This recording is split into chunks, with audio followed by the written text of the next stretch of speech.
Je suis très heureux de vous retrouver sur la nouvelle génération.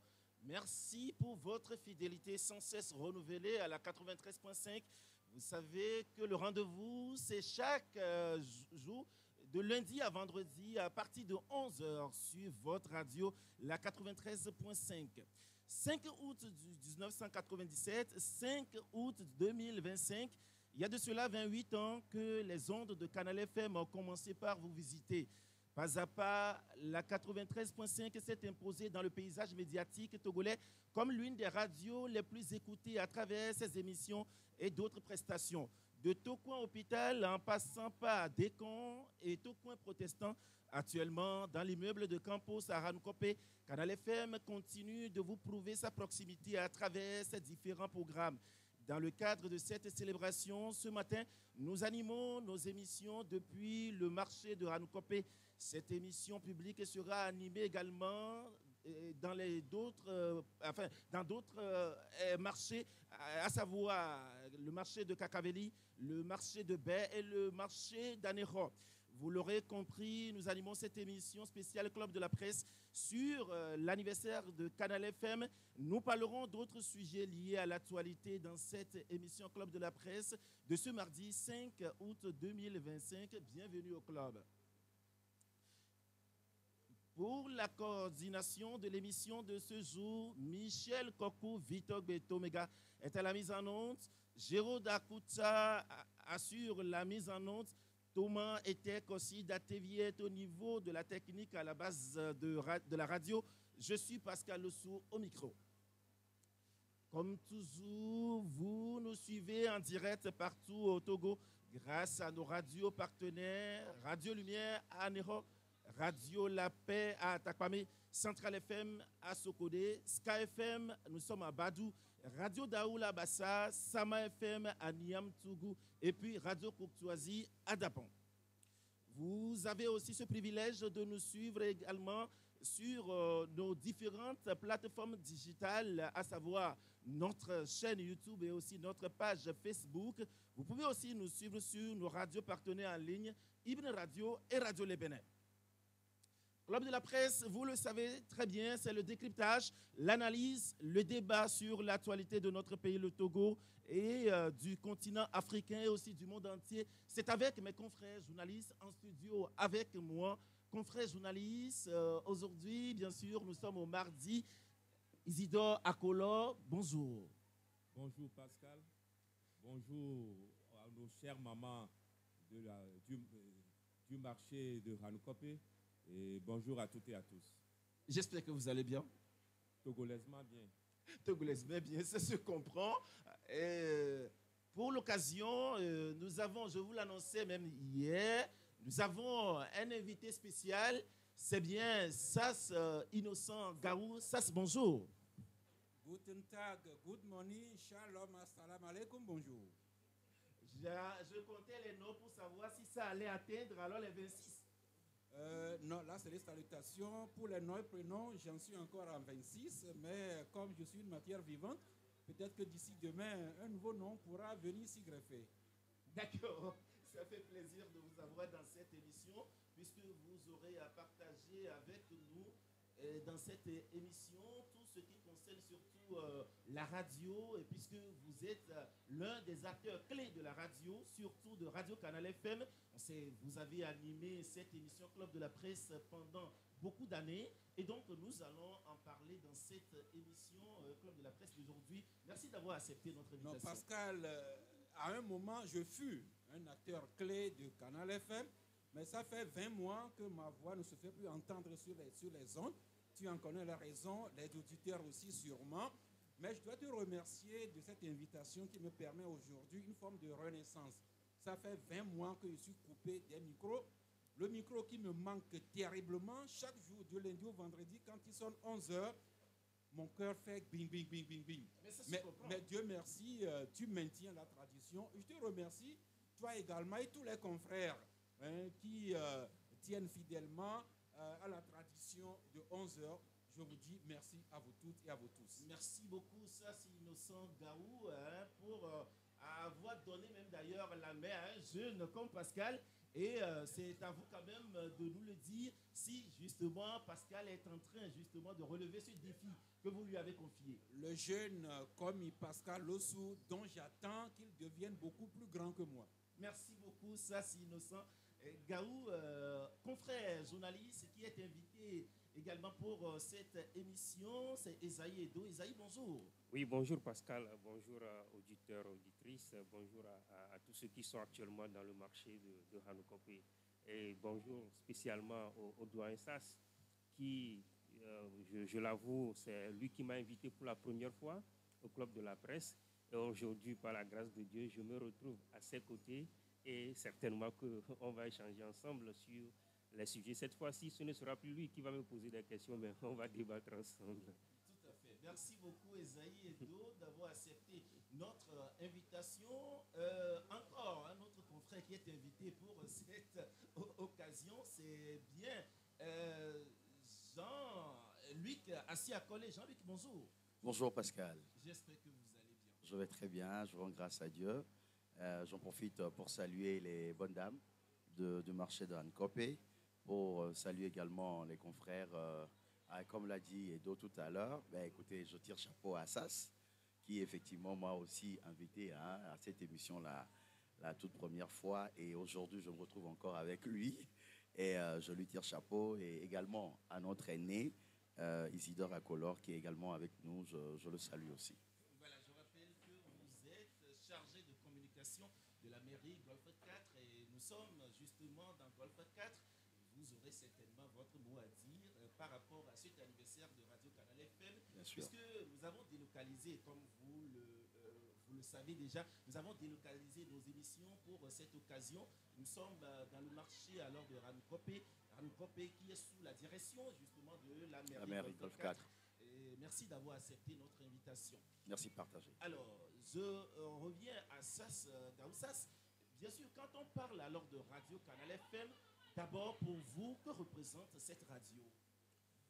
Commençons d'abord par rendre grâce à Dieu pour ce jour qui célèbre les 28 ans de Radio Canal FM, également aux initiateurs, aux pionniers de cette radio, en tête Modeste Messanvoussou Akoué, qui est toujours à la manœuvre.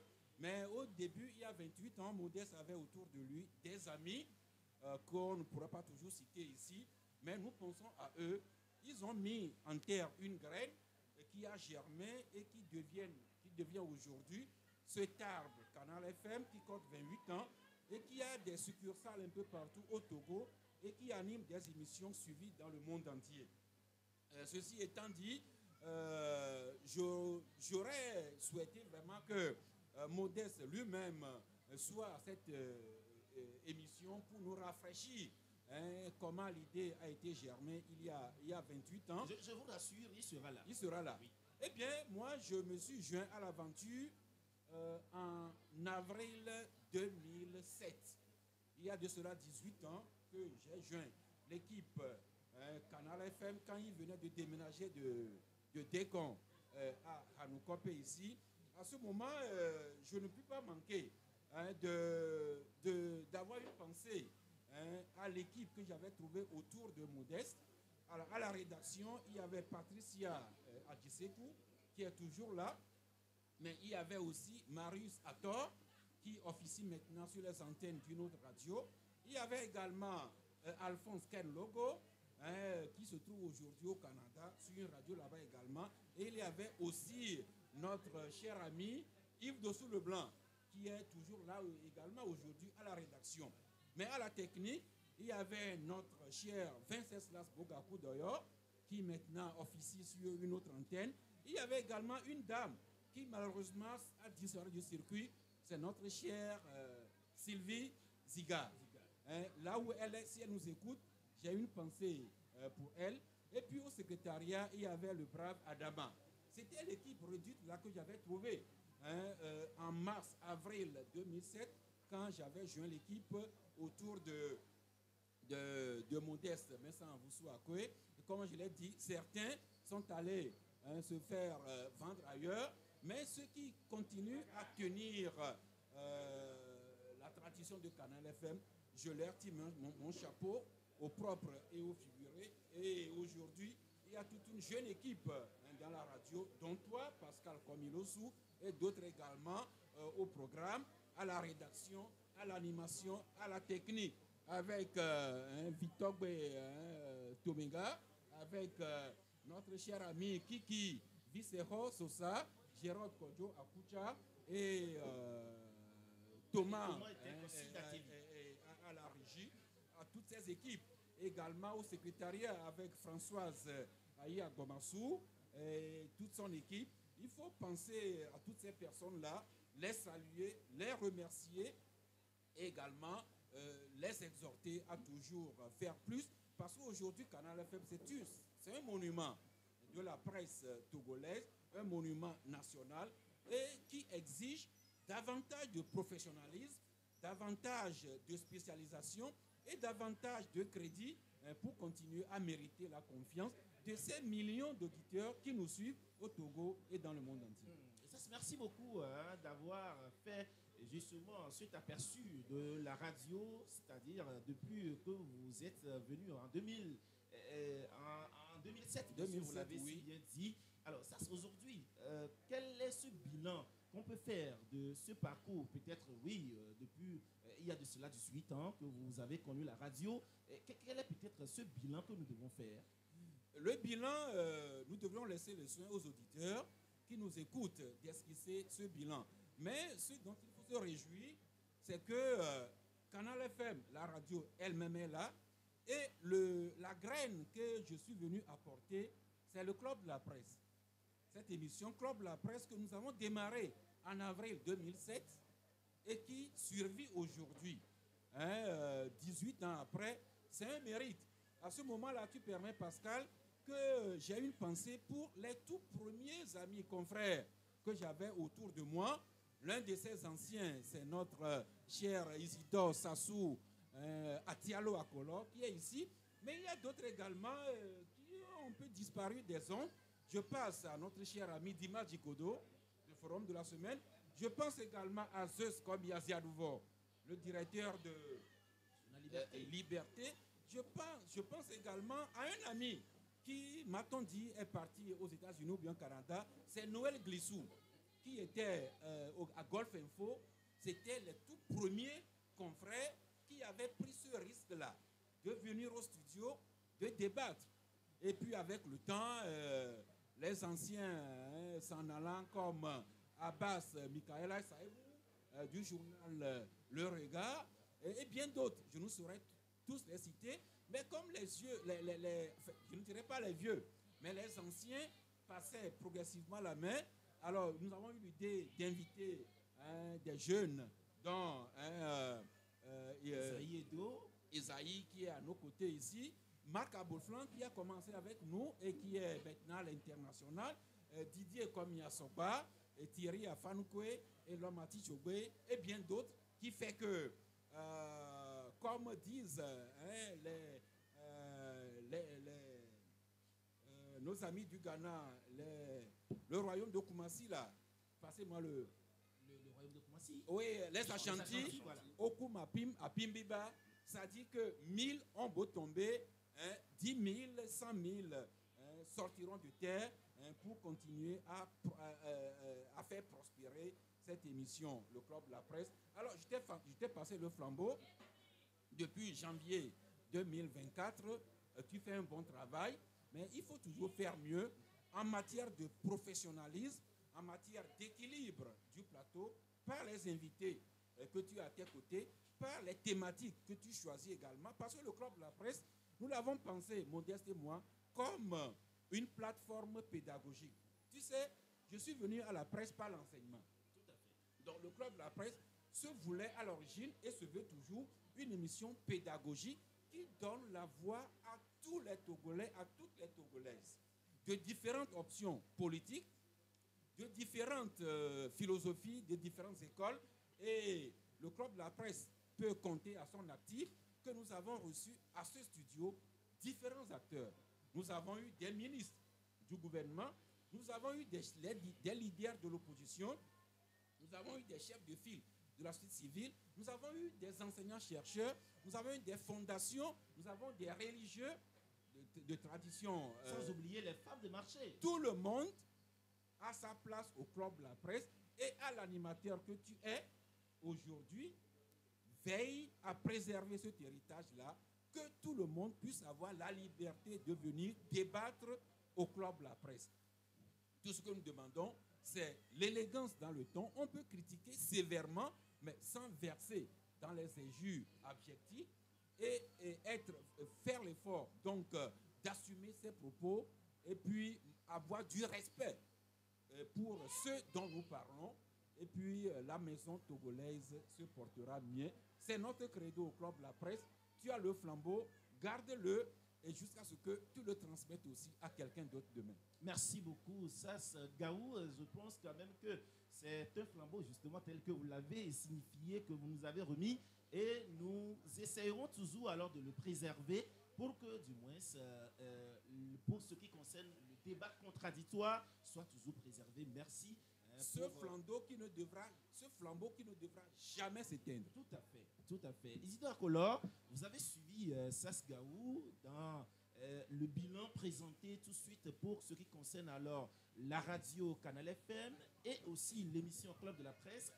Votre mot, puisqu'il vous a cité en tant que l'un des pionniers également de cette émission. Tout au début de cette émission, vous y étiez. Merci de m'avoir donné la parole. Félicitations et joyeux anniversaire. Merci. À Radio Canal FM que j'ai connu depuis 1997. En attendant, je parle sous le contrôle, il va venir, de Modeste. Canal est né, est la fille de Nostalgie.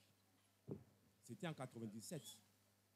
Tout a commencé en 1997 à Toko Hôpital, près de l'école Alpha, où je me souviens de celui qui animait le réveil matinal, Pakpadia Colombo. Oui, je me souviens comme si c'était hier.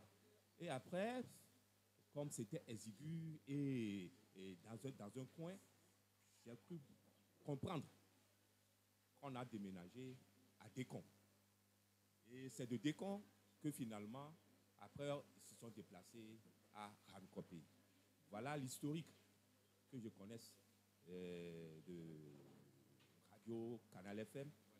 Et parlant même de cette émission que nous animons aujourd'hui, ça fait pratiquement, prête-moi 28 ans. 28 ans. 28, non, pas l'émission. À l'émission, 18 ans. 18 ans. Oui. Il y avait eu des hauts, il y avait eu des bas. On a eu des embrouilles. Et certains se sont désolidarisés.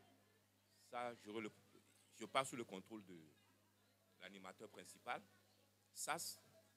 Mais il y a eu des conciliabules sur conciliabules avant que ça ne reprenne. Ça fait partie des relations humaines. Non, ça fait partie des relations humaines, mais il ne faut pas taire aussi ces étapes de la vie de cette émission. L'émission allait disparaître. Il a fallu qu'on fasse des concessions pour pouvoir remonter cette émission. Certes, je suis l'un des pionniers, mais je suis aussi l'un des embrouilleurs. Vous reconnaissez que vous êtes l'un des embrouilleurs. Je suis l'un des embrouilleurs parce que quand ça ne marche pas bien, moi je zappe. Je me retire. Mais j'ai toujours cette latitude d'ouverture pour revenir et remonter les choses. Merci beaucoup, Isidore Akolor. Esaïe Edo, c'est vrai, ça déjà dans son intervention tout de suite, a cité aussi votre nom puisque vous étiez les jeunes quand même qui ont intégré justement ce club. Finalement, c'est quoi votre appréhension d'abord sur la radio, Canal FM aujourd'hui dans la sphère médiatique à l'heure du Togo et au-delà de cela, l'émission Club de la Presse? Non, mais je dirais que Canal FM, c'est une radio qui joue un rôle fondamental dans le domaine de la presse au Togo. Parce que d'abord, c'est la radio ou encore le média qui donne la voix à pratiquement tous les journalistes, notamment les patrons de presse. Et au-delà des patrons de presse, il y a également les acteurs de la société civile, les acteurs politiques, religieux et tout. Et en dehors de ça, c'est la radio qui donne également la possibilité à toute personne de pouvoir s'informer dans diverses langues, notamment dans la langue EV. Donc, c'est déjà une particularité en matière de communication ou de porter l'information à toute personne. Maintenant, si je dois parler du Club de la presse, oui, c'est une émission qui, personnellement, a joué un rôle dans ma carrière en tant que journaliste, surtout au début. Puisque à notre début, il fallait chercher l'information.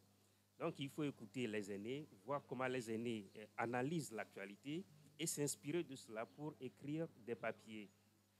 C'est vrai, à l'époque, je ne m'imaginais pas venir aussi au Club de la presse pour analyser l'actualité ou encore commenter l'actualité, mais j'ai eu... Vous dites que vous n'imaginiez pas. Et concrètement, c'est pourquoi vous le dites? Oui, oui, je le dis parce qu'à l'époque, nous, on se voyait tellement petits, on n'était que des débutants, et quand vous voyez la pertinence de l'analyse des aînés à l'époque, vous vous dites, est-ce que je peux arriver là aussi? Est-ce que je peux me tenir à la même table pour discuter avec ces personnes? Vous cela comme étant un grand challenge.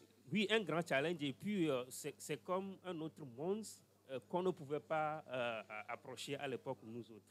Mais j'ai eu cette chance de venir au Club de la presse parce que mon directeur, Jean-Paul Agbo, à un moment donné, ne pouvait plus venir au club et donc m'a demandé de le remplacer. Et avec le doyen Sass, on s'est attendu et j'ai reçu l'invitation. Je suis venu pour la première fois. Je me rappelle bien, je venais les vendredis. Après, c'est revenu sur mercredi. Entre-temps, ça s'est arrêté, je ne venais plus. Mais quand vous, Pascal, vous avez repris l'émission, vous m'avez fait appel, je suis revenu. Donc, au-delà de tout, je dirais que c'est la radio qui donne quand même la chance à toute personne de pouvoir s'exprimer de façon librement. Je le dis parce que des fois, quand on est à l'émission, d'autres pensent que nous venons dire des choses que d'autres préalablement ont demandé de dire. Mais je peux confirmer ici et affirmer que c'est librement que chaque acteur vient. Il y a une liberté d'opinion. Il y a une liberté d'opinion, justement. Il n'y a pas une ligne qui est imposée à qui que ce soit. Chacun s'exprime librement et c'est déjà quelque chose d'important qu'il faut relever. Justement, c'est quelque chose d'important qu'il faut relever. C'est un héritage également qu'il faut préserver. Bien évidemment. Comme ça, cela dit tout de suite. Nous sommes rejoints par notre confrère, je sais qu'il n'est pas moins doyen. Je veux bien parler de Eric Pakoudou-Johnson. Eric, bonjour.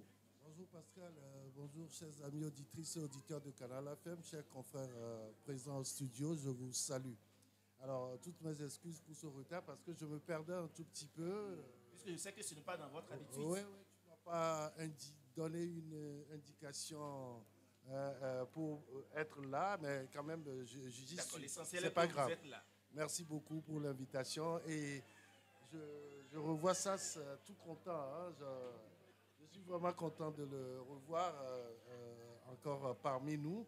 C'est une très bonne chose. S'il faut parler de Canal FM, je veux juste dire, c'est l'essence même de la liberté d'expression dans notre pays.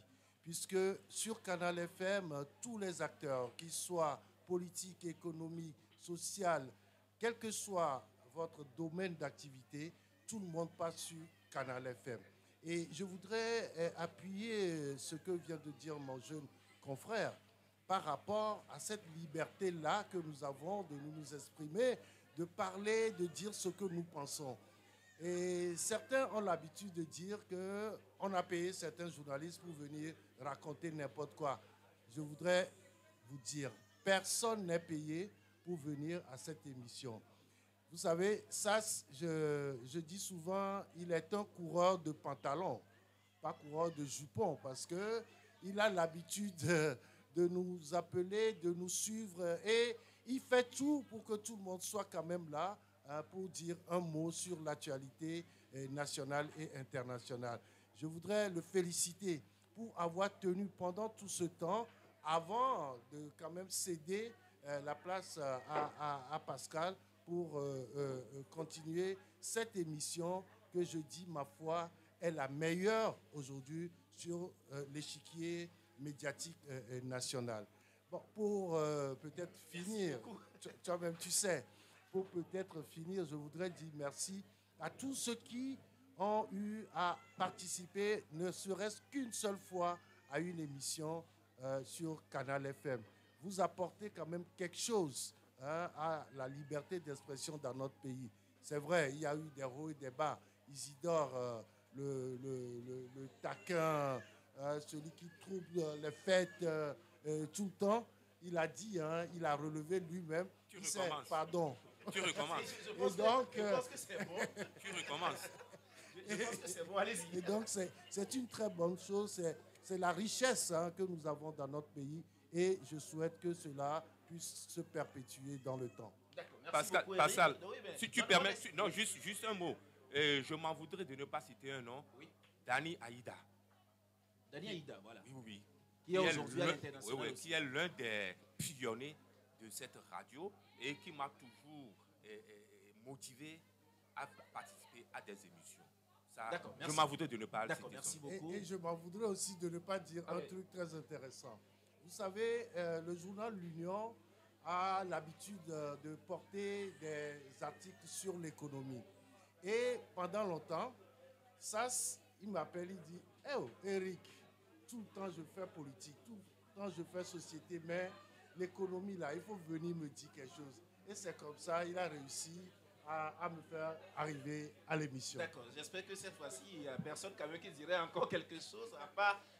Voilà, il y a Sass également qui veut ajouter un mot, Sass.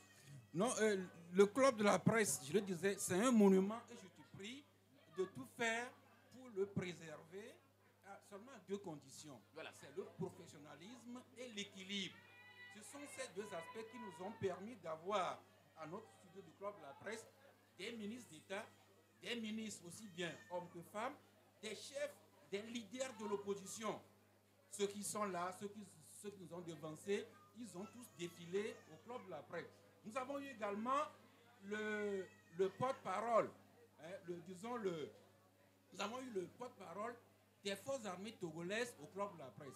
Nous avons eu le directeur général de la gendarmerie nationale du Togo. Nous avons le directeur national de la police du Togo. Si je cite ça là, ce sont des corps sensibles. Mais s'ils ont accepté de venir débattre à nos plateaux, c'est qu'ils avaient confiance en nous parce qu'ils savaient que nous sommes des journalistes professionnels et que nous respectons l'équilibre. Et sans oublier donc les syndicalistes, les femmes, les vieux, les jeunes et tout le monde. Mais également, qu'est-ce qu'une émission d'animation s'il n'y a pas des confrères invités? J'ai cité quelques pionniers, on ne peut pas tous les citer. Mais je voudrais avoir une fière pensée pour Jean-Paul Agbo Akwelete, le directeur de Focus Info, et Augustin Kofi Amega, le directeur du journal Le Regard, Abbas Issaka, du journal Le Mania Libéré, qui est toujours là. On ne peut pas les citer tous. Mais je voudrais également penser à deux personnes. Tantôt quand Isidore parlait de quelques situations un peu de crise, qui ont fait que certains sont partis et sont revenus, je voudrais penser à un certain Ferdinand Mensah Haïté, du journal L'Alternative, qui était très régulier à notre plateau.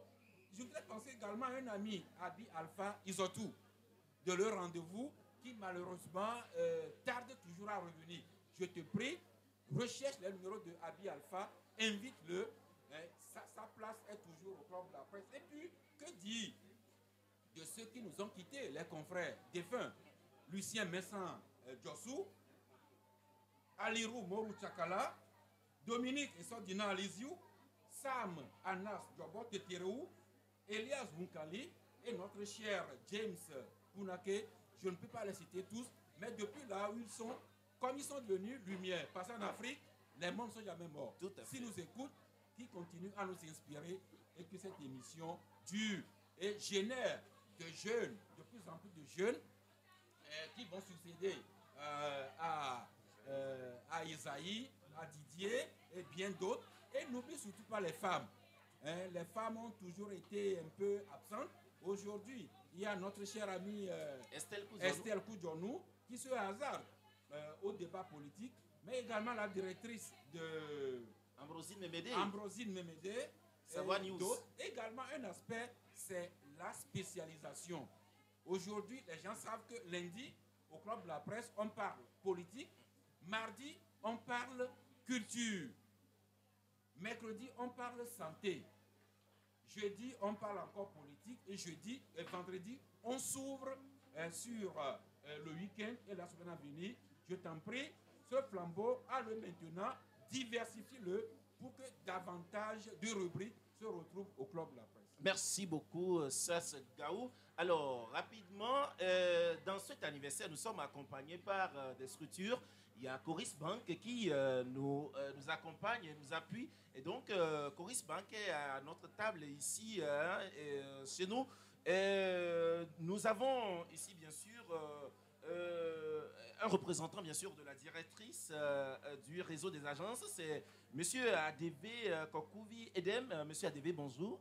Bonjour, cher animateur. J'espère que vous allez bien. Super bien. Et vous? Ça va aussi, par la grâce de Dieu. Alors, d'abord, quand on prend Canal FM, puisque vous accompagnez justement cette célébration des 28 ans de Canal FM, pour vous, qu'est-ce que la radio Canal FM représente, surtout dans la sphère médiatique? Merci déjà. Avant tout propos, je tiens déjà à féliciter Canal FM pour le travail qui est abattu. 28 ans, c'est 28 ans de passion, 28 ans de communication. Et pour nous, c'est un grand plaisir, un honneur pour nous de pouvoir vous accompagner pendant l'anniversaire de Canal Plus. Canal FM. De Canal FM, s'il vous plaît. Alors, oui, c'est vrai, il y a cet accompagnement qui est fait aujourd'hui. Et sur nos banderoles, bien sûr, on voit même d'ailleurs vos logos et tout. Quand on prend Coris Bank, oui, comme son nom l'indique, c'est une institution bancaire. Concrètement, qu'est-ce qu'on peut retenir de Coris Bank aujourd'hui? Ok, concrètement, ce que nous pouvons retenir de Coris Bank, il faut dire que Coris Bank, c'est une banque de proximité, comme Canal FM également, parce que c'est à cause de la proximité que vous avez eu à délocaliser vos émissions dans les différents marchés. Nous sommes proches de nos différents clients, nous les accompagnons, surtout nous accompagnons également les dames, nous accompagnons les enfants, nous accompagnons la couche sociale par rapport à nos différents produits.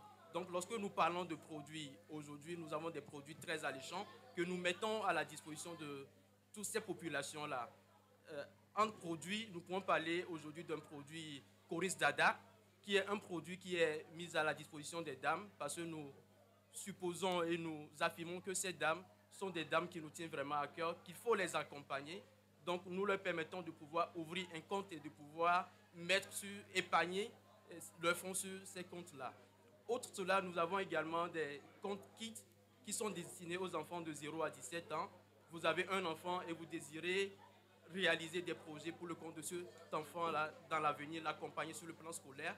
Vous avez la possibilité de pouvoir ouvrir ce compte à des taux d'intérêt très intéressants. Ce compte est rémunéré à un taux d'intérêt de 4,5%. Vous avez également un bonus qui est servi en fin d'année de 2,5% sur les bonus total cumulés. Et ce n'est pas tout. À la rentrée scolaire, il y a un toboggan qui est lancé où nous primons les meilleurs épargnants sur ce compte-là. Actuellement, nous sommes en période préscolaire où nous invitons les clients, ceux qui sont clients chez nous ou bien les prospects, à s'approcher de nos gestionnaires, à s'approcher de nos agences pour pouvoir prendre des informations. Et je tiens à rappeler que ce crédit, nous le mettons en place à taux zéro. Coris Bank est l'une des rares banques à pouvoir initier cela. Je veux même dire que c'est la première banque à lancer ce prêt-là. Et nous invitons sincèrement la population à se joindre à nous pour pouvoir scolariser nos enfants qui constituent l'avenir de la nation. C'est vrai que nous avons beaucoup d'institutions bancaires aujourd'hui. C'est quoi la particularité de Coris Bank? Aujourd'hui, lorsque nous parlons de la particularité de Coris Bank, j'avais annoncé une partie de cette particularité-là. Je parlais d'une banque qui est tellement proche de la population. Aujourd'hui, il faut aussi noter que Coris Bank est la première banque certifiée ISO 9001 version 2015 au Togo. Cette nous a des exigences. Et parmi ces exigences, nous avons une obligation de pouvoir délivrer des services de qualité à ces clients qui nous sont vraiment chers.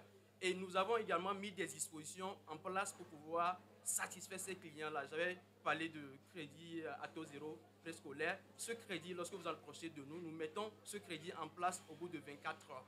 Donc ce sont des exigences de cette norme que nous tenons à respecter. Je parle du délai qualité qui est là et l'écoute également de nos clients. Donc je peux dire que ce sont quelque chose qui font que nous pouvons dire que Coris Bank est une banque dont les prestations diffèrent de la concurrence. D'accord. Mon confrère Eric a une question pour vous. Eric? Merci beaucoup, monsieur le banquier. Vous savez, le vrai souci des Togolais aujourd'hui, c'est le crédit. On a comme l'impression que toutes les banques de la place sont des banques de dépôt. Faire un crédit à un opérateur pour développer une activité, c'est la croix et la bannière. Qu'est-ce que Coris Bank propose aujourd'hui pour continuer? Vous avez fait un prêt, bon, c'est rare, hein, mais si vous arrivez à le faire, à un opérateur qui a démarré une affaire qui ne prospère pas. Qu'est-ce que vous faites pour accompagner davantage cet opérateur-là? Monsieur Adébé? Oui, merci beaucoup. Déjà, je vais commencer par la dernière question qui est de savoir, lorsque nous faisons un crédit à un client et son affaire ne marche pas, quels sont les mécanismes que nous mettons en place en quelque sorte pour pouvoir accompagner ce client-là? Je voulais dire que nous ne sommes pas seulement des gestionnaires pour ce client-là, mais nous sommes également des conseillers pour ce client-là. Nos clients, nous sommes des gestionnaires, nous sommes des conseillers pour nos clients. Donc, c'est de pouvoir faire des visites auprès de ces clients, de pouvoir savoir la cause profonde de ces impayés ou bien de cet engagement qui ne se déroule pas bien.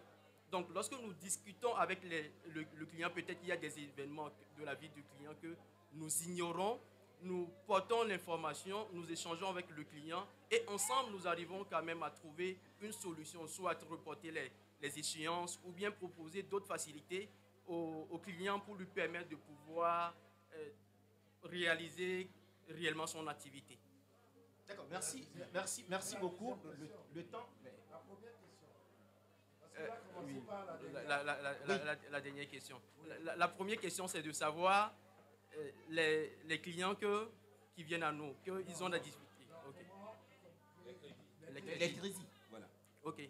Sur les crédits, nous sommes une banque, hein, comme nous l'avons toujours l'habitude de dire. Notre activité, c'est de faire du crédit aux clients. Sans cela, nous ne pouvons pas vivre. Donc, ce que nous faisons, c'est de pouvoir identifier les besoins de ces clients-là. On les a déjà classifiés.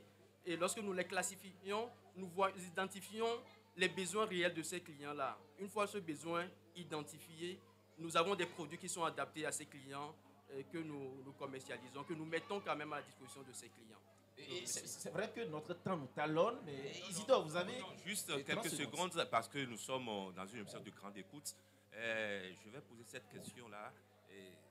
Vous avez été secoué en temps par un mouvement d'humeur du personnel. Où en sommes-nous? D'accord. Merci beaucoup. Un mouvement d'humeur du personnel, je ne suis pas informé. Je ne sais pas si les autres présents ici sont informés, mais à Coris Bank, je suis très convaincu que la direction générale fait de son mieux pour pouvoir prendre en compte toutes les doléances du personnel. Et aujourd'hui, nous pouvons dire que nous sommes fiers du travail qui est fait. C'est ce qui nous permet aujourd'hui de nous hisser à la 3e place en termes de classement des banques. Je vous remercie. Merci beaucoup, monsieur Adébé Kokoui Edem. Je rappelle que vous êtes chef d'agence principale et représentant de la directrice du réseau des agents. Merci d'être passé. Je rappelle également que vous n'êtes pas seul à nous accompagner dans cette célébration. Coris Bank n'est pas seul. Et il y a aussi Yas Togo qui nous accompagne. Et dans nos prochaines émissions, nous aurons à donner également ou à partager ce plateau avec des représentants de Yas Togo. Alors, je l'avais salué entre-temps en début d'émission. Jean-Louis Kassia-Collé, rebonjour. Oui, rebonjour Pascal. Et oui, c'est vrai que vous faites partie de la mairie, vous êtes le directeur de communication de la mairie Golfe 4. Là, quand on parle de Radio Canal FM, c'est vrai, la radio est implantée dans votre commune, c'est à Hankopé.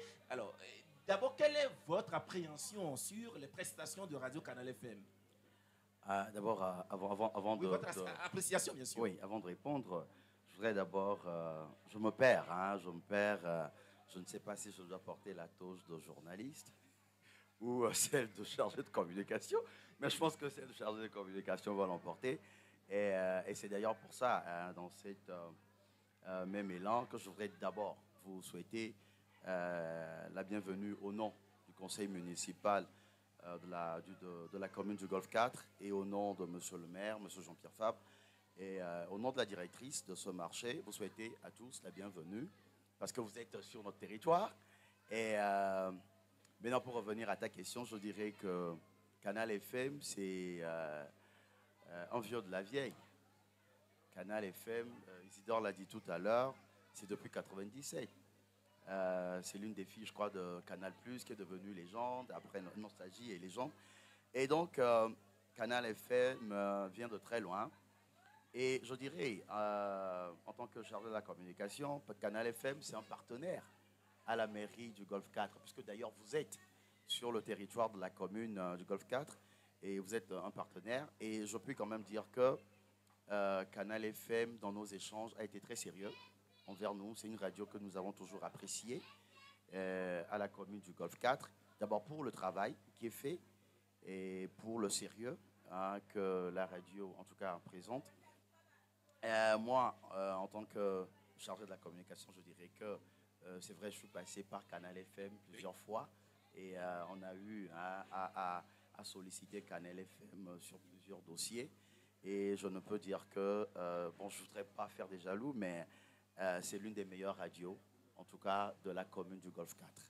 Et maintenant, par rapport à l'émission Club de la Presse, en tout cas, je suis passé par là grâce à SAS. Et je dirais que, en tout cas, c'est une émission qui nous permet de nous corriger, en tout cas au niveau de la mairie, par rapport aux échanges des confrères qui se font sur la radio lors de l'émission. Nous suivons à la lettre tout ce qui se dit au Club de la Presse et ce qui a corrigé à notre niveau, nous corrigeons. Et donc, je voudrais remercier... Vous acceptez les critiques que nous faisons Bien sûr, nous les acceptons, puisque ça nous permet de nous corriger. Oui, donc, nous, en tout cas, nous vous remercions pour cela. Et nous remercions le directeur, Modeste, nous remercions l'initiateur, Sasgaou, et toi aujourd'hui. Nous vous remercions et nous vous demandons, nous vous souhaitons en tout cas de continuer sur la même lancée. Et au nom de la mairie du Golfe 4, nous voudrions vous dire joyeux anniversaire pour ces 28 ans que vous êtes en train de souffler comme bougie. Et nous saluons l'initiative qui consiste à délocaliser l'émission Club de la Presse et à le faire dans certains marchés, dont le marché de Hankopé. Et je pense que nous reviendrons sur ce marché-là, je crois, tout à l'heure. Voilà. D'accord. Mais merci beaucoup, Jean-Luc Assi-Akole. C'est vrai que nous sommes au marché de Hankopé. Il y a les femmes alors revendeuses et il y a même aussi des revendeurs du marché, bien sûr. Et ce serait mieux également qu'on leur donne la parole pour qu'ils se prononcent dans quelques minutes alors sur l'appréciation qu'ils font justement de la radio, de la prestation, surtout de la radio. Monsieur Thierry Nassirou est avec nous. Monsieur Nassirou, bonjour. J'espère que vous allez bien. Voilà votre micro, voilà. La voix, oui. Vous allez bien? Oui, je vais très bien. D'accord, ça va aussi. Vous êtes le président des revendeurs des produits cosmétiques dans le marché ici. Alors, aujourd'hui, comment le marché se porte? Bon, on rend grâce. Tout va bien. Oui, bon, avec la grâce d'Allah, on arrive à mieux faire de notre mieux. Et le marché, ça va. Et merci aussi aux autorités, y compris celui de la mairie, y compris notre directrice de la marché. Et aussi, elle fait de notre mieux. Elle nous accompagne dans toutes nos difficultés, y compris dans nos, comment dirais-je, dans nos prestations et tout qu'on sort. Donc, on rend grâce. D'accord, vous rendez grâce. Oui, c'est vrai que vous accueillez Canal FM aujourd'hui dans vos mieux parce que c'est l'anniversaire de la radio. Et quelle est l'appréciation que vous faites alors de la prestation ou des prestations de la radio? L'appréciation de la radio Canal FM, c'est que, dans un premier temps, personnellement, moi je peux dire que c'est une radio très formidable parce qu'elle fait de son mieux pour pouvoir, comment dirais-je, nous donner beaucoup d'informations et ça nous avantage aussi dans certains domaines. Moi, je ne peux pas tout donner des détails, mais ce que je peux dire dans ce sens-là, c'est que votre radio, c'est une radio qui nous accompagne bientôt 28 ans, c'est déjà énorme. Vous avez fait tant mieux. Donc, je peux dire merci infiniment pour vous. Merci beaucoup. Ouais. Alors, on va revenir un tout petit peu sur votre prestation dans le marché. Quelles sont les difficultés que vous avez souvent? Bon, les difficultés, bon, on peut dire il y en a partout. Bon, ça dépend aussi dans le domaine dans lequel les revendeurs ou bien les marchands sont. Parfois, dans notre domaine, ce que je veux dire dans ce sens-là, c'est que bon, il y a certains, ils confondent le marché de Hancock et le marché de l'Otogo. Ça, c'est une question que je peux dire, bon, une suggestion en quelque sorte. Donc, il y a certains quand ils disent... Là, sur ce point, là sûr. où nous sommes actuellement, c'est quel marché? C'est le marché le Togo. Ici, c'est le Togo. Oui. Ici, c'est le Togo. Oui, c'est le Togo, le Hancock. Bien sûr. Parce qu'il y a on retrouve Hancock partout. Oui. Maintenant, le marché de fruits. Oui. Il y a c'est la confusion en quelque sorte. Il y a certains que lorsqu'ils viennent, ils disent Mille Hancock, ils demandent qu'ils veulent aller à Hancock là. Il y a les aides-man qui mêlent les gens au niveau du marché des fruits. Donc c'est pour ça qu'il y a un peu la confusion en quelque sorte. Mais bon, on rend grâce, il y a certains qui sont à l'écoute, donc ils nous comprennent un peu. Donc il y a le marché le Togo et aussi le marché de fruits de Hancock. C'est mieux. D'accord, c'est mieux comme ça. Oui, c'est mieux comme ça. D'accord, maintenant pour les difficultés. Bon, les difficultés, ce qu'on peut dire dans ce sens-là, bon, on peut dire qu'il y a certains moments, il y avait eu, bon, on peut dire que la mairie est en train de faire de son mieux pour pouvoir nous alléger la tâche un peu. Parce qu'en on avait eu les problèmes de caniveau et tout comme ça, mais maintenant, ils sont en train d'évacuer certains trucs quand même.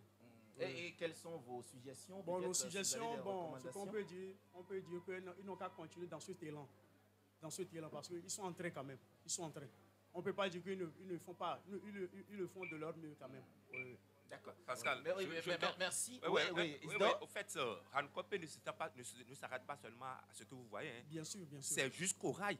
Ma maman avait travaillé là-bas. Mais ça, c'est l'historien qui parle. Oui, je sais de quoi je parle. D'accord, merci. Ma maman débarquait des sacs de maïs. Bien sûr. Hancock a commencé au niveau des rails. Des rails, oui. Mais merci beaucoup. Aujourd'hui, vous dites qu'aujourd'hui, nous sommes le Togo. Oui. Ma maman aussi a vendu ici. Bien sûr. Ça se comprend. La maman de Isidore a vendu ici au marché Togo. Merci beaucoup. Il faut restaurer l'histoire. Oui, justement. L'historien a restauré l'histoire. Merci beaucoup. Merci, monsieur Nassirou. Nous avons encore quelques minutes. On va rapidement faire la revue de presse et se prononcer sur l'actualité, puisque notre émission Club de la Presse, vous savez très bien que c'est cela, mais vous aurez compris que nous animons une émission spéciale compte tenu de la célébration de notre anniversaire. Et donc, il y a des journaux qui sont dans les kiosques ce matin. Le journal Le Médium titre à sa une aujourd'hui ce matin « Gouvernance, la communication politique, un art ». Et également, on retrouve à la une du journal « Lutte contre la corruption, impliquer l'école togolaise à travers des curricula d'enseignement ». Autre journal dans les kiosques ce matin, c'est bien le journal Liberté. Le journal Liberté qui titre « Le jusqu'au boutisme d'Alassane Ouattara ou le pari fou du sous-préfet france-africain ». Et encore autre sujet à la une du journal. Le journal parle alors de l'endettement. Le journal écrit « Endettement, l'État togolais n'arrive plus à lever de fonds sur le marché régional ». UMOA titre.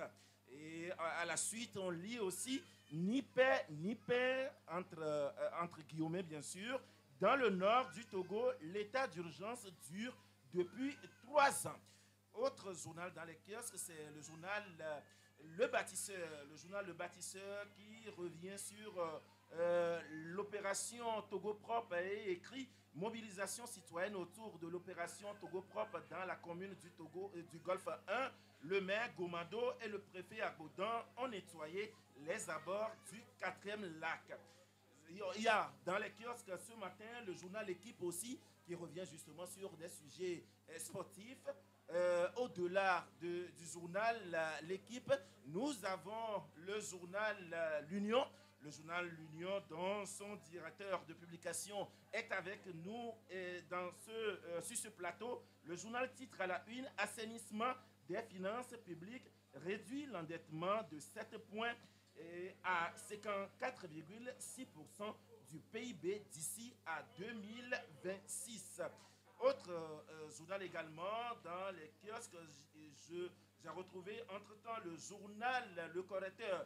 Le Correcteur, bien sûr, Le Correcteur qui titre à sa une, bien sûr, de la démocratie occidentale à la démocratie africaine, Faure, Ouattara et Biya offrent le prototype. Et le journal poursuit en écrivant Ouattara dans l'ombre de Faure.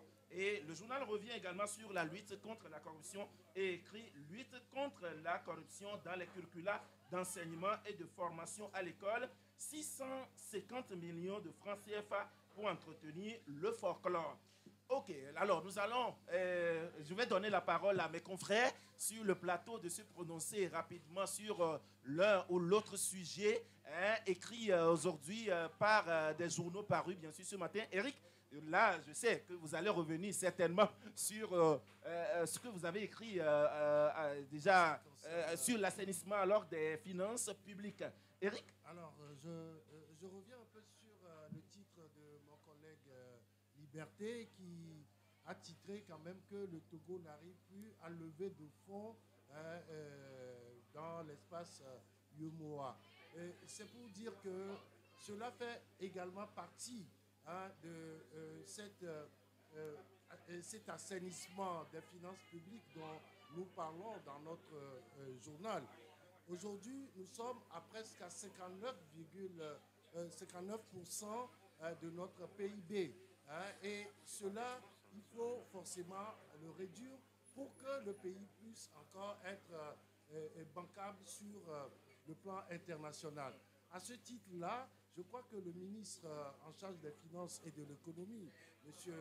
Bakola, a accordé une interview à un organe international et à cela, il dit, dans cet organe-là, il dit qu'il faut tout faire pour que cela redescende à 54,6% d'ici un an, c'est-à-dire en 2026. Et je crois que ce n'est pas évidemment facile. Par rapport à ça, le FMI a dit clairement qu'il va aider le Togo à assainir ses finances publiques et je crois que c'est tout ça englobé que nous avons essayé de développer dans notre organe. Un autre sujet très important, nous venons de sortir des élections municipales, il ne faut pas l'oublier, et aujourd'hui, il y a quand même la Cour suprême qui est en train d'étudier les recours déposés par les candidats et les listes de candidats. Et donc, aujourd'hui, la Cour suprême va se prononcer sur ces différents recours. C'est plutôt demain, voilà, demain 6. Oui. Ils vont travailler là-dessus. Demain, on aura les D'accord. Puisque les résultats définitifs sont attendus demain 6 août, bien sûr. Merci. Je peux placer un mot sur sur l'assainissement dont on parle là. Mais c'est un aveu d'échec. C'est un aveu d'échec du gouvernement parce que nous sommes surendettés. C'est ça la triste réalité. Nous sommes passés par le PPTE. On nous a allégé de toutes nos dettes, je crois, à l'époque de Humbo. Et nous avons... Oui, c'était Humbo qui avait initié le PPTE, les pays pauvres très endettés, ainsi que je n'aime pas tellement, mais nous y sommes. On a effacé l'ardoise du Togo. Je ne me souviens de quelle année, mais qu'est-ce qui a fait que nous sommes surendettés et nous avons touché le plafond qu'on ne peut pas dépasser parce qu'il y a des directives. Si vous les dépassez, 60%. Nous sommes 59 et quelques. Donc nous avons atteint le plafond. On a atteint le plafond. On a atteint le plafond. Non, et ce n'est pas normal. Et la question fondamentale, oui, qu'est-ce qu'on a fait de ces endettements? On ne les voit pas. On ne les voit pas. C'est ça ce que les citoyens... C'est-à-dire pour vous, il n'y a pas ces réalisations qui prouvent ces endettements. Un pays ne peut se développer par des endettements. Mais faudrait-il que cet endettement se retrouve dans les rues, dans nos assiettes? Mais les Togolais n'arrivent pas à retrouver cette dette-là. Et ça se trouverait plutôt dans les poches de certaines personnes. On parle de minorités qui accaparent les ressources du pays. D'accord, merci beaucoup Isidore. Oui, Sasgaou, je voudrais justement, d'accord, avant quand même Sasgaou, Esaïe, je voudrais que vous vous prononciez également sur un sujet également à votre goût dans l'actualité. Oui, je voudrais revenir sur la sortie du Togo sur le marché financier régional. C'est vrai, au cours du mois de juillet, le Togo n'a pas fait de sortie sur le marché régional. Et ce mois d'août également, il n'y a pas encore de prévision. Nous ne sommes qu'au début du mois. Mais il faut préciser que le fait que le Togo n'ait pas fait de sortie sur le mois, on ne peut pas tout de suite, en tout cas, de point de vue analytique personnel, on ne peut pas tout de suite affirmer que le Togo n'arrive plus à faire de sortie parce que ce sont des programmations en fait qui sont faites. Et si le pays n'a pas fait de programmation, le pays ne peut pas se retrouver sur le marché, à moins qu'il y a urgence. Et quand il y a urgence, ça se négocie. Maintenant, parlons de l'assainissement de la dette. Bien évidemment, ça passe par là. Parce que quand le pays effectue les levées de fonds sur le marché régional, il faut préciser que les Togolais participent plus. Quand vous prenez chaque fois le bulletin de la sortie du Togo, vous verrez que ce sont plus les banques togolaises qui apportent de l'argent ou qui font des soumissions. Ce qui voudra dire que quelque part, c'est de l'argent des Togolais. Et d'ailleurs, quand vous prenez la dette publique du Togo, vous verrez que la dette intérieure est plus élevée que la dette extérieure. Et là, ça peut créer des problèmes pour l'économie. Parce que ça ne permet pas à l'État de pouvoir payer, en tout cas, les prestataires locaux.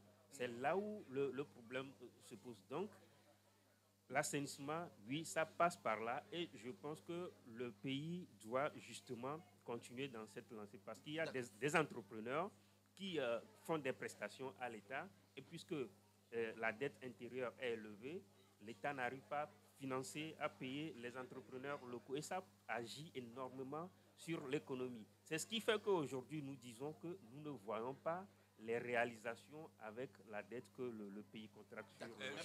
Je vais renchérir en disant, non, juste quelques secondes.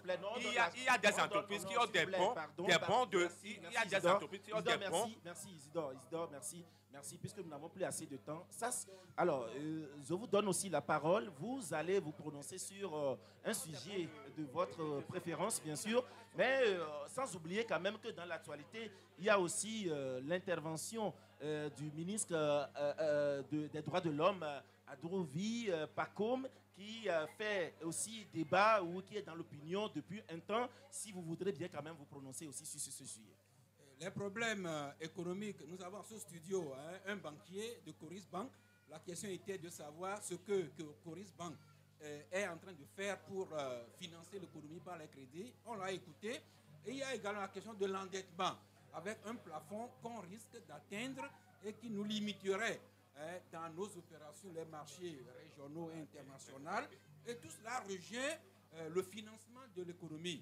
Nous tous savons que nous sommes dans une ambiance quelque peu morose depuis quelque temps, à savoir la croissance économique à un certain taux qui permettent d'avoir un fruit à partager pour l'équilibre dans toutes les poches, la problématique de la faim, du chômage. Tout cela interpelle, disons, l'État avec le gouvernement et les partenaires. Et vivement que, comme l'écrit l'Union, que le gouvernement arrive à faire baisser effectivement le taux d'endettement et pour que nous puissions avoir l'opportunité de financer notre économie sur le marché. Esaïe a parlé également de l'endettement intérieur. On n'en parle pas beaucoup, mais il y a un certain nombre d'entreprises qui risqueraient de se retrouver asphyxiées. Vivement que l'oxygène passe par là aussi. Bon, pour la question politique, des confrères ont parlé de la Côte d'Ivoire, du Cameroun, un peu partout. C'est cet ensemble de sujets d'actualité avec l'économie qui ont meublé les entretiens que les ministres Adjorovi et également Malik Nachaba et également un acteur de la société civile sont allés débattre sur des radios, sur des chaînes internationales. Moi, mon souhait, c'est que rappeler quand même aux acteurs politiques, notamment au gouvernement, que nous avons des médias chez nous ici. Il y a Canal FM, il y a d'autres radios privées, il y a l'Union, il y a les médias nationaux. Il serait bien que nos autorités passent par les canaux des médias nationaux pour s'adresser, au public togolais. On a toujours trouvé un peu bizarre que les ministres aillent sur des chaînes internationales pour parler de nous les Togolais. Alors que c'est les médias de proximité. Il y a Canal FM, il y a Radio Lomé, il y a la TVT, il y a New York. Je présume que prochainement, le gouvernement privilégiera les médias nationaux, aussi bien les écrits que l'audiovisuel, pourquoi pas le numérique, pour s'adresser à nous. Bon, il y a d'autres polémiques sur lesquelles je ne voudrais pas revenir ici. Peut-être qu'en d'autres circonstances, on en parlerait. Tout à fait. En d'autres circonstances, on en parlerait. Merci, chers confrères. Merci, Sass, bien sûr. Mais sur le sujet, bien sûr, pose le sujet concernant l'intervention des ministres sur les plateaux internationaux.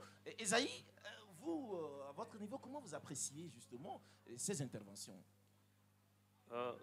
Je ne sais pas s'il faut apprécier l'intervention, mais je vais essayer quand même de commenter. Je voudrais quand même faire un rapprochement par rapport au contenu. Je ne vais pas m'attarder sur les commentaires des personnes, enfin de la personnalité qui était sur ces médias, mais du contenu. Le message que l'autorité voulait faire passer, c'est que les événements qui se sont déroulés au Togo et qui ont été relayés sur les médias n'est pas la vraie information. Alors, si je prends le contenu de ce que le ministre Adjovi a dit, par rapport à ce que certains d'autres ministres ici, je vais parler des 4 ministres qui avaient tenu une conférence de presse, Isaac et le ministre Tiakbe, Madjoulba et puis Awate. Le ministre Awate, oui. J'essaie de faire un rapprochement. Je me rends compte qu'il y a quand même une certaine contradiction. C'est vrai, le message qu'on voulait faire passer, c'est que les événements, ce n'est pas ça.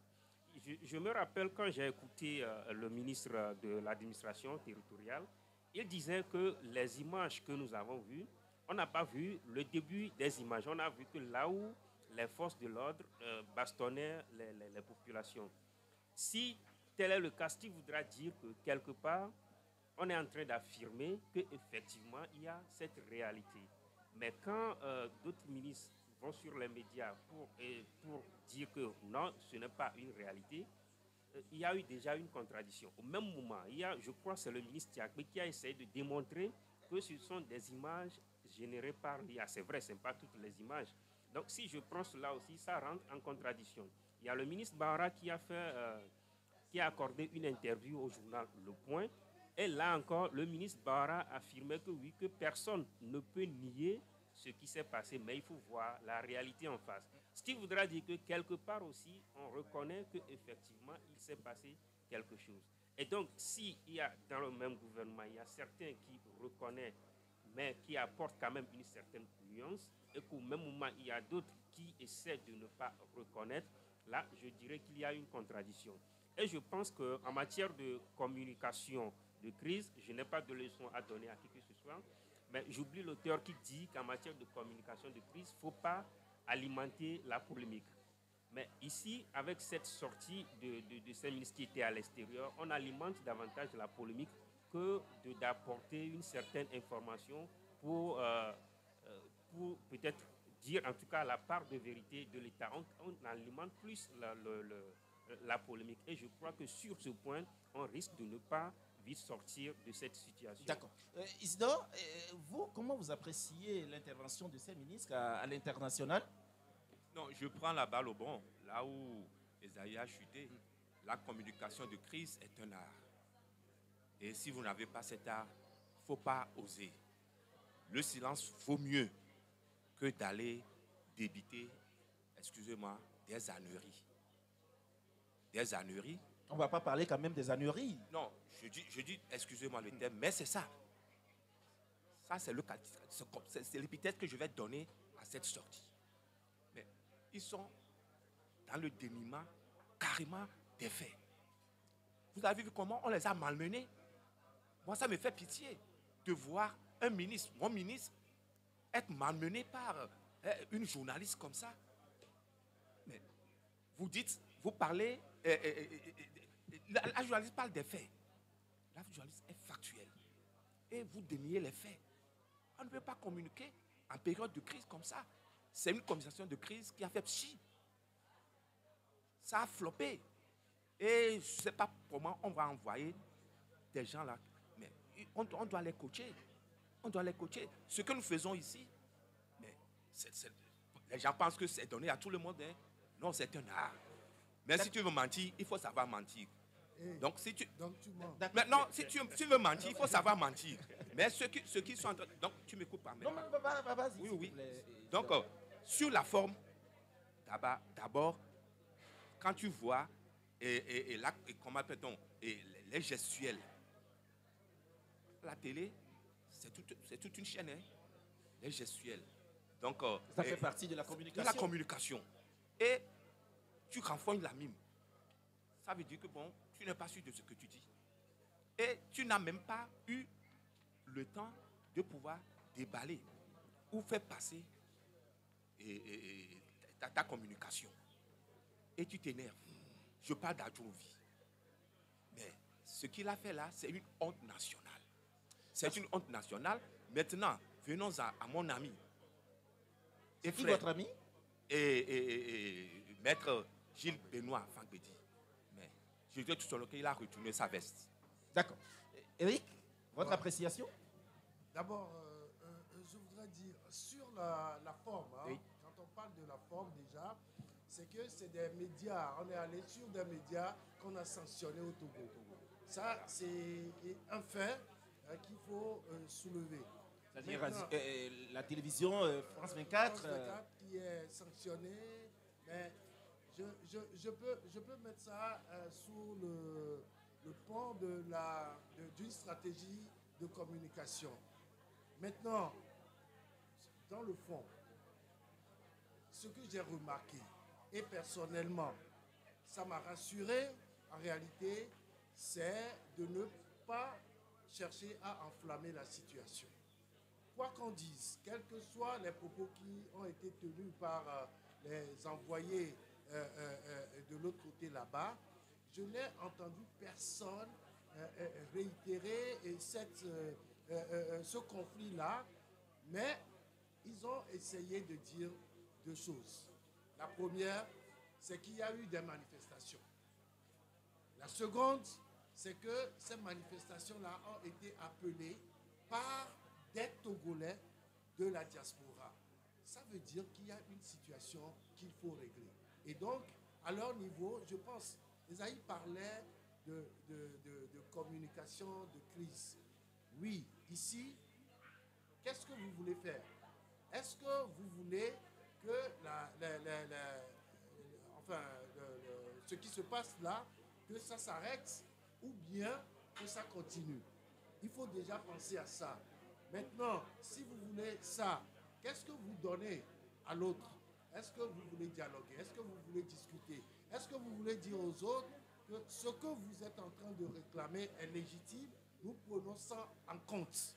Je pense que c'est peut-être ce qu'il fallait faire pour que tout le monde soit au même diapason. D'accord. Alors, ça, je ne sais pas comment vous appréciez l'intervention de ces trois ministres dans le fond et également dans la forme.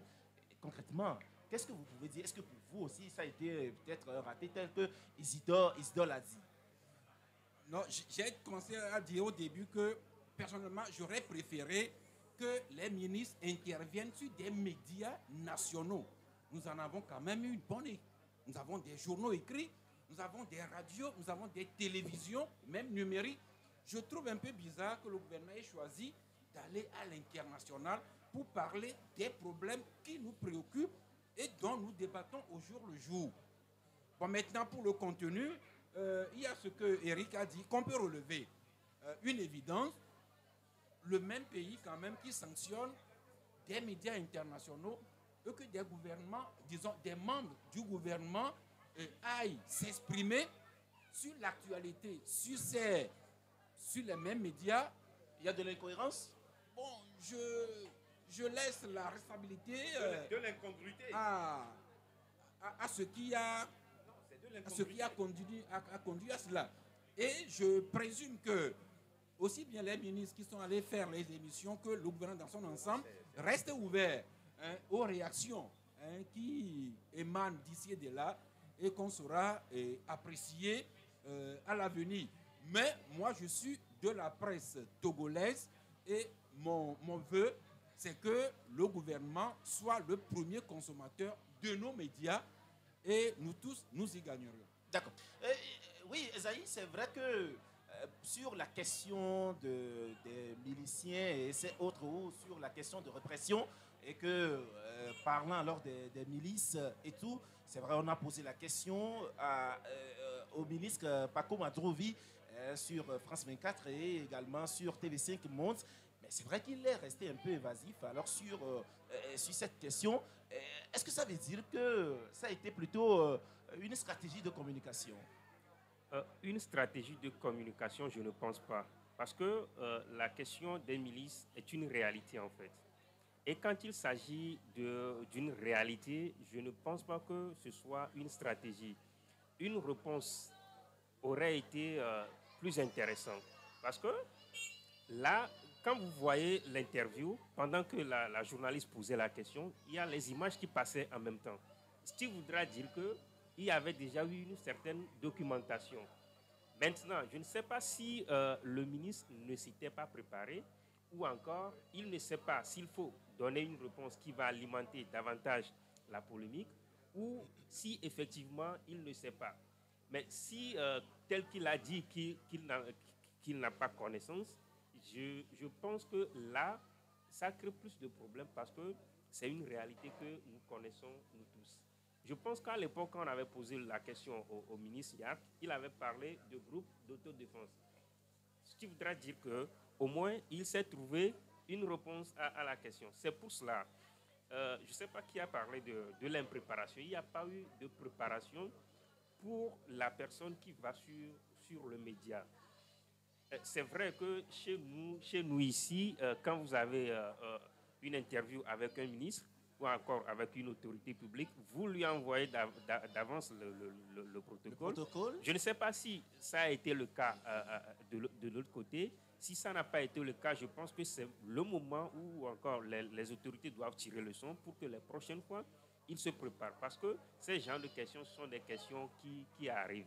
Maintenant, la question est de savoir aussi, est-ce que c'était la bonne personne qu'il faudrait envoyer pour aller répondre sur ces questions.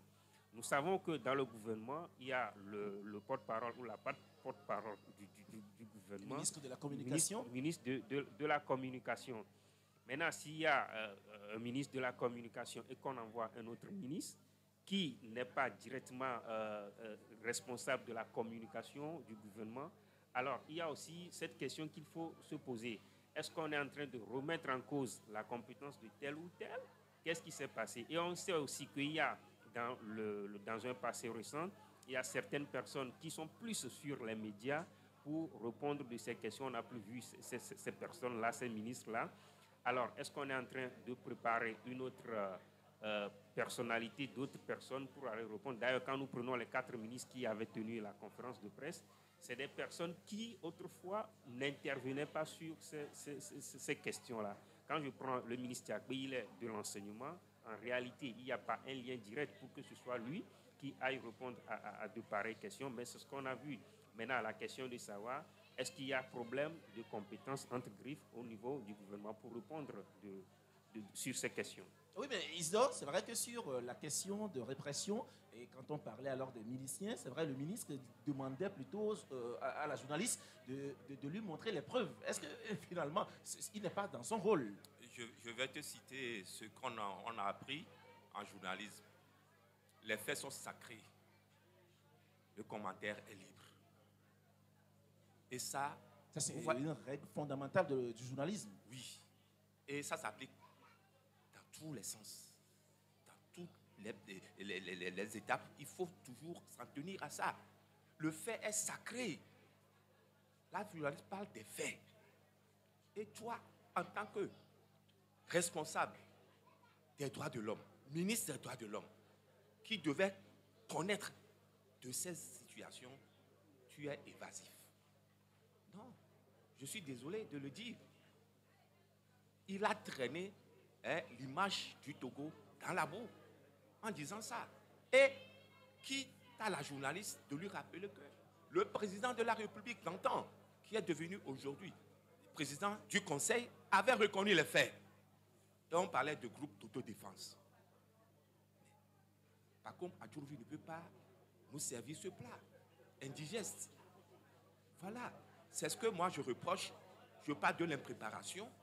Pour la communication de crise, il faut s'attendre à des questions qui fâchent.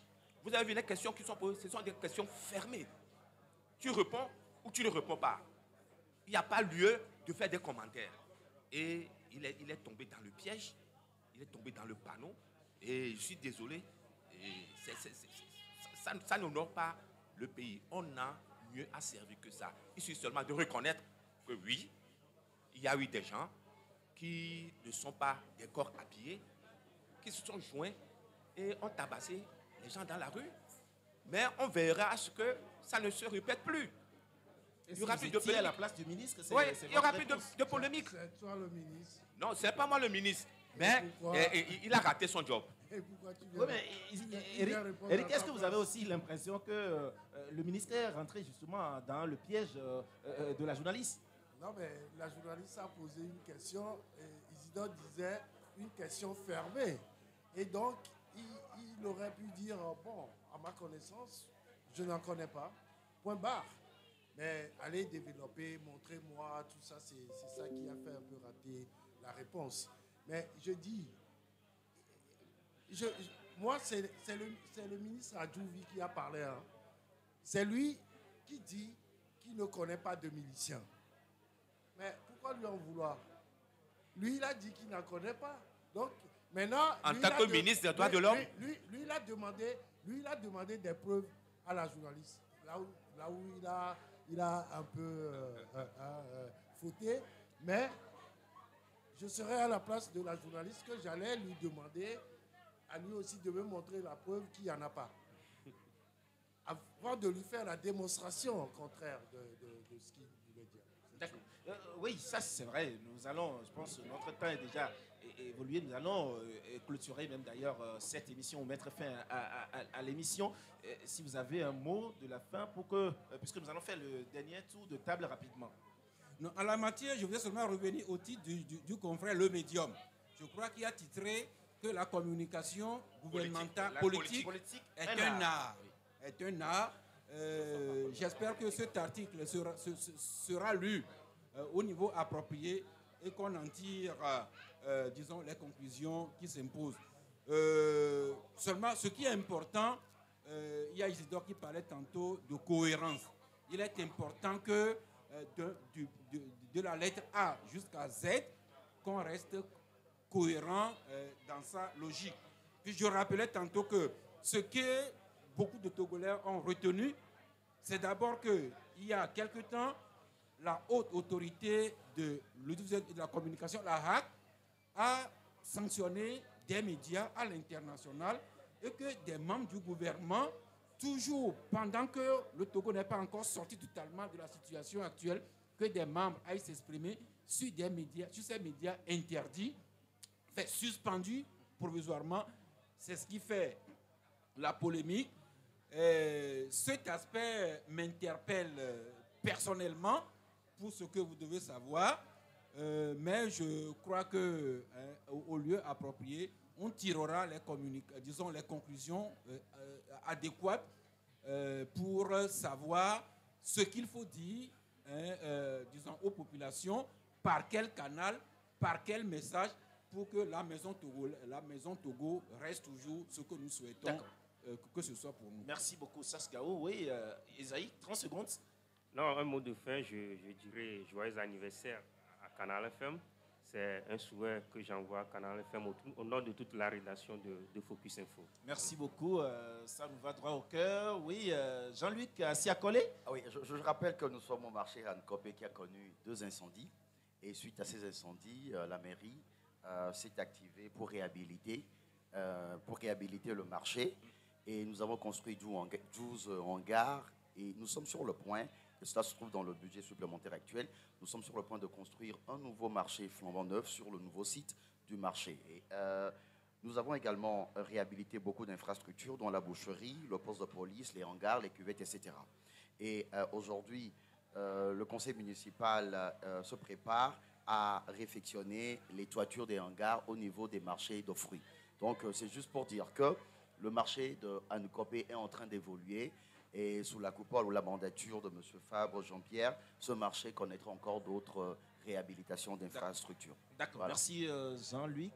Oui, Isidore, 30 secondes. Non, au-delà de l'incongruité d'aller parler sur un média suspendu en interne, et je vois encore des carences de notre ministre, de notre cher ministre des droits de l'homme et chargé des institutions qui confond la CNDH à une association.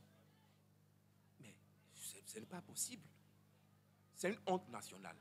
Bon, pour clôturer, je m'en voudrais de ne pas envoyer, je ne sais pas où elle se trouve actuellement, et Lola Akomatri, je parle sous ton contrôle, c'est la toute première débattrice de cette émission. Je me souviens comme c'était hier. Personnellement, là où elle je se trouve aussi. Là où elle se trouve, quel est mon... D'accord. Eric, 30 secondes. Allez, merci à Canal FM. Je souhaite à Canal FM une longue vie et une pérennisation surtout des émissions phares comme Miwenenyo. D'aller, tu es là? Ah, ok, d'accord. Après le journal, tout de suite, vous allez suivre Dadede dans l'émission Miwenenyo. Et surtout, bon vent au Club de la Presse. D'accord. Merci beaucoup, Eric Pakudo Johnson. Je rappelle que vous êtes le directeur de publication du journal L'Union. Ça, c'est Innocent Tété Gaou. Je n'ose pas citer tous les 26 noms. Merci d'être passé dans cette émission. Club de la Presse, ça a été un plaisir. Joyeux anniversaire. Merci encore de m'associer à ce débat. Et bonne suite de ces émissions spéciales qui ont commencé depuis 9h et qui vont continuer jusqu'à l'après-midi. Et également par anticipation, bonne suite d'émissions quand vous serez au marché Kakaveli, quand vous serez au marché de Baie et quand vous serez à Nero. Vivement que toute l'année continuant, le Club de la Presse ou bien Canal pourra délocaliser ces émissions. Pourquoi pas à Takpamé, à Kara, Dapan. Merci. Ça démontre à suffisance que le micro vous manque, bien sûr, Sas Gaou. Merci à Esaïe Edo. Esaïe, merci. Merci à Jean-Luc Asiakole d'être passé. Isidore Atialo Akolo, merci d'être passé dans cette émission. Merci à vous tous qui nous avez suivis puisque nous sommes à la fin de cette émission. Merci à vous qui nous avez suivis. Michel Tomega a assuré la mise en onde, la mise en ligne a été assurée par Géraud Dakuta à la base. Au niveau de la régie, c'est bien Thomas Etek aussi d'ATV. Je suis Pascal Lossou. Je vous retrouve demain, mercredi à partir de 11h pour un nouveau numéro de l'émission Club de la Presse. Au revoir.